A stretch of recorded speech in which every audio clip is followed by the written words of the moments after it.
Hello everyone. आज आहे ध्रुवचा birthday. तर मी माझा आजचा एक्सपिरियन्स तुमच्यासोबत शेअर करणार आहे. घरगुती आणि साध्या पद्धतीने बड्डे कसा केला आहे, तर मी ह्या व्हिडिओमध्ये सांगणार आहे. तर तुम्ही शेवटपर्यंत नक्की बघा. इथं आमचं डेकोरेशन सुरू आहे आणि ध्रुवची बलूनसोबत मस्ती सुरू आहे. लास्ट टाईमच जेव्हा ध्रुव 6 मंथचा होता तेव्हा आम्ही ब्ल्यू आणि व्हाईट बलूनची थीम केलेली, पण यावेळेस काहीतरी डिफरंट ट्राय करायचं होतं म्हणून आम्ही मल्टी कलरचे बलून्स घेतलेले आहेत. तुम्ही पाहू शकता डेकोरेशन किती सुंदर असं झालेलं आहे. ऑब्व्हियसली स्वयंपाकही आम्ही घरीच करणार होतो. मेन्यूमध्ये जास्त काही नव्हतं, सिम्पलच ठेवलेलं पावभाजी आणि पुलाव. पण फर्स्ट टाईमच आम्ही एवढ्या ह्यूज क्वांटिटीमध्ये बनवत होतो. नॉर्मली घरामध्ये 2-3च माणसं असतात, पण 20-25 माणसांचा स्वयंपाक पहिल्यांदाच करत होतो. तर माझ्या मदतीला तर स्वामिनी आणि स्नेहलही होत्या. आम्ही तिघींनीच मिळून सगळं काही केलं. खरंच त्यांची खूप मदत झाली मला. आम्हाला अंदाजच येत नव्हता, तर आम्ही आधी 1-1 किलोचं सामान इथं घेतलं आणि जेव्हा पावभाजी झाली तेव्हा लक्षात आलं, अरे हे तर पुरणारच नाही आहे. मग पुन्हा 1-1 किलोचं सामान आणून आम्ही ती जी काही प्रोसेस आहे ती सगळी repeat as it is follow केली आणि नंतर कुठंतरी आम्हाला सगळं जाऊन जुळलं. तर तेव्हा असं वाटलं, असं झालं की अरे झालं एकदाचं आणि व्यवस्थित झालं आहे. आणि जेव्हा सगळ्यांनी जेवण केलं त्यानंतर तर त्यांचा सगळ्यांचाच रिव्ह्यू खूपच चांगला होता. त्यांचं असं म्हणणं होतं की हॉटेलच्या जेवणापेक्षा पण घरचं जेवण अत्यंत सुंदर झालेलं आहे आणि हा प्रोग्राम पण सुंदर झालेला आहे. जेव्हा सगळे असं कौतुक करत होते तेव्हा असं वाटलं की बस एवढंच पाहिजे. काय पाहिजे असणार जेव्हा आपण घरातली स्त्री एखादी गोष्ट करते आणि त्याला जेव्हा घरातले माणसं किंवा जे काही बाकीचे मेंबर आहेत ते अप्रिशिएट करतात, कौतुक करतात, तेव्हा आपल्याला असं वाटतं की आणखी करण्यासाठी उत्साह येतो पुन्हा पुन्हा.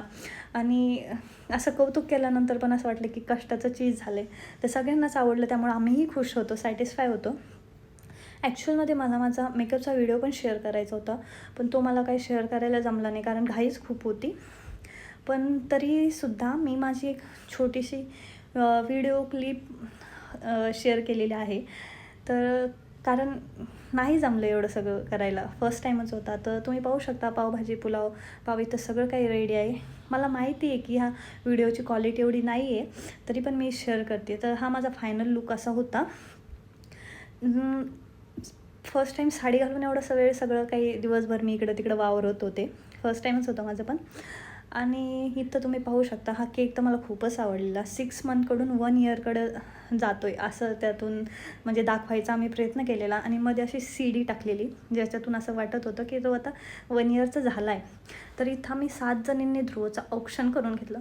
ध्रुवला तर फारच मजा वाटत होती. तर सगळ्यांकडे कुतूहलाने बघत होता, हसत होता. बाकीची मुलं कसं बड्डेच्या वेळेस रडतात, तसं तर अजिबात तो रडत नव्हता कारण त्याच्या सगळ्या ओळखीतलीच माणसं होती.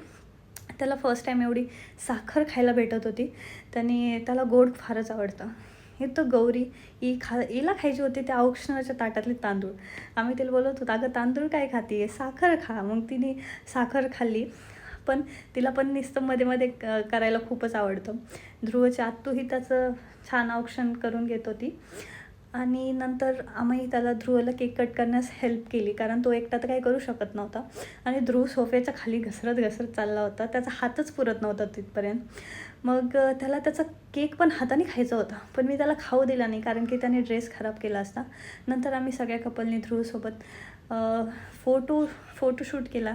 ज्यांना जोड्या नव्हत्या त्यांनी सिंगलमध्येच फोटोशूट केला. पण खरं सांगायचं तर कार्यक्रम फारच छान झालेला आणि ध्रुवला गिफ्ट पण भरपूर आले. ध्रुवला सगळ्यात जास्त गाडी खूपच आवडली कारण तो तिच्यावरून उतरतच नव्हता.